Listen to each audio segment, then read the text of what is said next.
Shana Tova.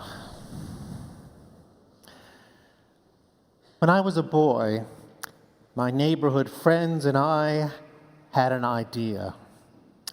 We needed to build a fort, not to defend ourselves from invaders, but to stake out our territory, of course. With extra wood and supplies from our parents' garages, we nailed and tacked together a fair 5-by-5 hut to hold a few of us. Like pack rats, we brought in a few things to make it livable for the few hours we might even spend there. A few days later, after school, we checked on that fort, and to our horror, it was turned over on its side. Who did this? Those invaders? We soon learned that men from the electric company came by. They needed access to the large electric box that sat right behind our well-built but poorly placed fort.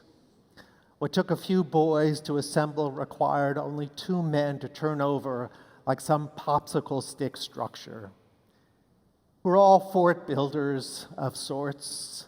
We all build our lives with what we have and with what we can acquire. Some of our building projects, like families and businesses and dreams, withstand hard tests. But who hasn't built great things only to have them torn apart by circumstances beyond our control? The best test of our building skills isn't really revealed in how long our projects endure. The best test is reflected in how we support them over time and how we respond if we fail. On Rosh Hashanah, we fortify what we've been building. In synagogue, the plan seems to be that if we get our prayers right, if we get squared away with each other and with God, then we have a chance to enjoy a sweet new year. It's supposed to work that way. That's the formula on which we have staked our faith. We're not the first, nor will we be the last, to wrestle with this formula. Our Yiddish ancestors used to say, "Man plans, God laughs." They didn't say it because they were without faith. On the contrary, they said it with great faith because it was often the only thing they had in abundance. From Jewish history and life experience, they observed that the Jewish people were often bent from oppression and persecution. But because they knew Jewish history, they also knew that the Jewish people never broke. They bent, but they never broke. Last spring, our community gathered at the ERJCC for another vigil after another shooting at a synagogue. This was the second one after the tragedy in Pittsburgh, which happened only 11 months ago. As I approached the crowd and made eye contact with other Jewish leaders, I said something I didn't expect to say out loud to them, but I did. I said, "I can't do this anymore. I can't keep attending vigils. I can't keep telling the community to hold candles and pray. Thoughts and prayers alone will not repair what hate and evil have torn apart. Faith binds us together so we won't break. But once we're bound together, faith must compel us to make a positive difference." Many wonderful achievements have been built on faith that provide optimism and hope. In the Abrahamic traditions of Judaism, Christianity, and Islam, God is one God.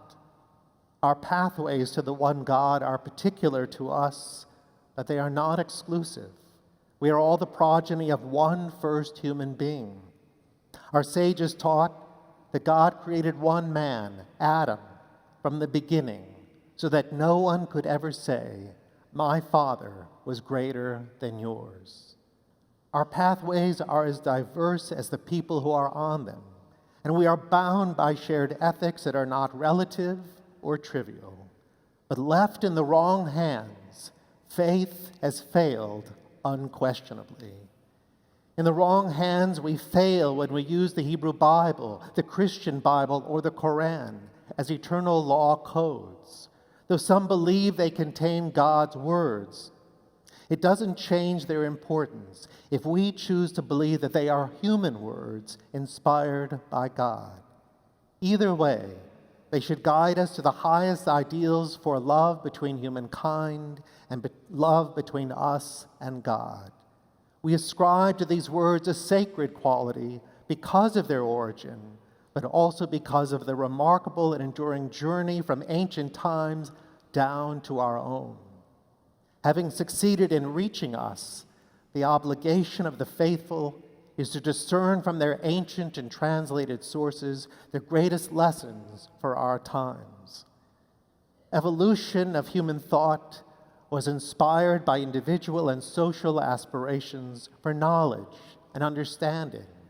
It has helped us conclude that perspectives on human equality, racial, ethnic, sexual, and religious, etc., have evolved too.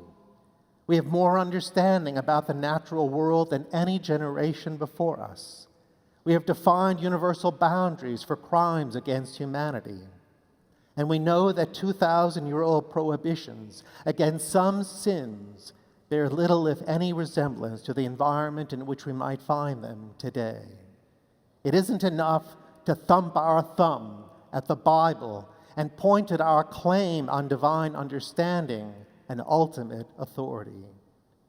But faith in the right hands was always supposed to provide the right questions, not simply the right answers. Our sacred books, filled with ancient words, take us on a journey of history, sociology, religious thought, economics, and more that should constantly arouse our curiosity. For example, our sacred texts highlight the term pikuach nefesh. To save a life is above all else. Jewish law even permits us to set aside strict Sabbath prohibitions to save a life. And children shouldn't begin or end their days hungry, and senior adults shouldn't have to choose between paying rent or buying medication. The right question remains: how do we transform social policy to save lives? At Beth Israel, we participate in kids' meals. Every month, we prepare hundreds of sack lunches for children to begin their day with a healthy meal. And senior adult members of the Houston Jewish community know that they're never really alone or without resources for daily living. Likewise, we're taught, do not put a stumbling block before the blind. And in Talmud, don't put yourself in a dangerous place and then pray for a miracle. These texts come to mind every time there's a massacre in our country at schools, malls, and sadly, at synagogues.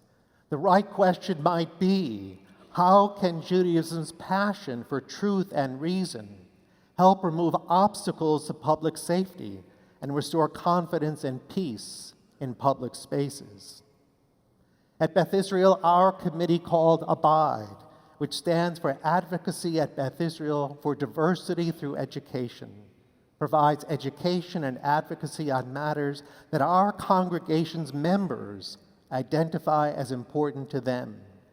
Gun safety has emerged as a priority for us. And 36 times in Torah, we're told that we were strangers in Egypt. We will forever know the heart of the stranger. And though we were once at home in England, Spain, Eastern Europe, and Germany, we were driven from those places too. We weren't always allowed even into America when we needed to be. In World War II, the ship our people sailed into those shores was sent back to Nazi-torn Europe, where they were murdered.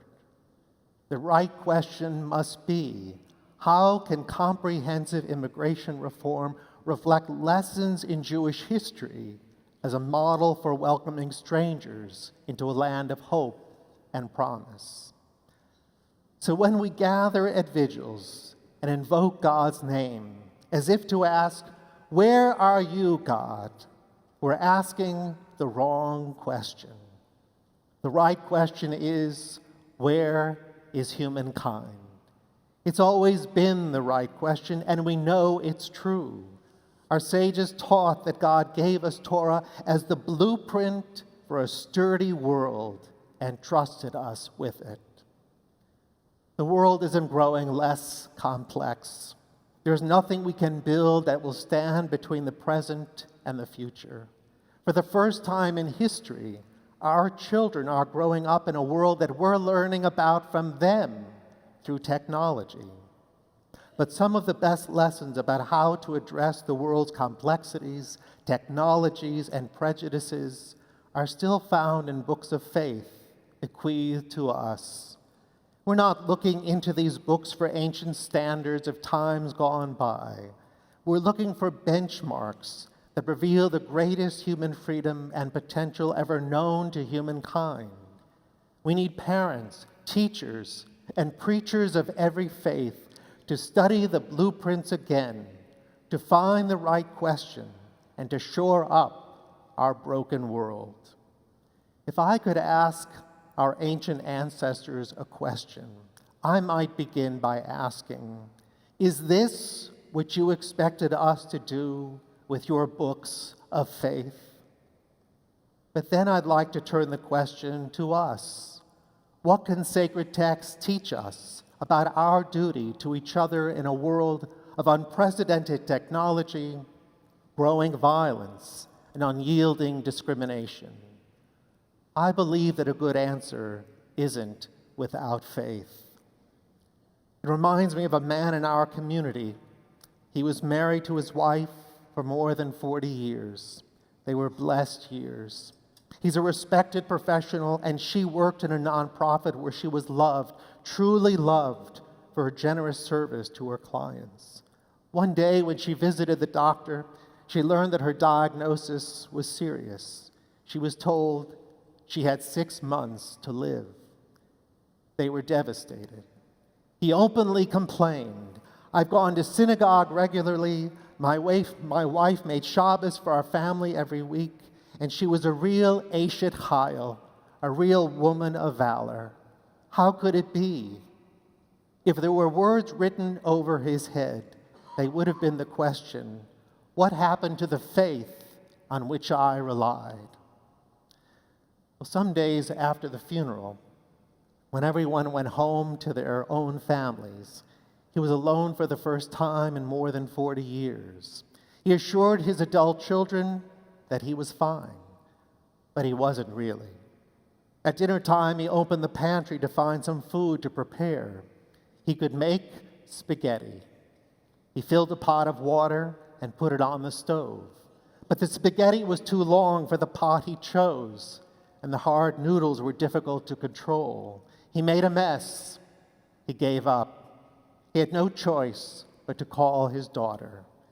Immediately she came to the house. She calmed her father and made him a proper dinner. The next day, his granddaughter called. She told her grandfather she was coming over to make him dinner. He was so relieved, so grateful.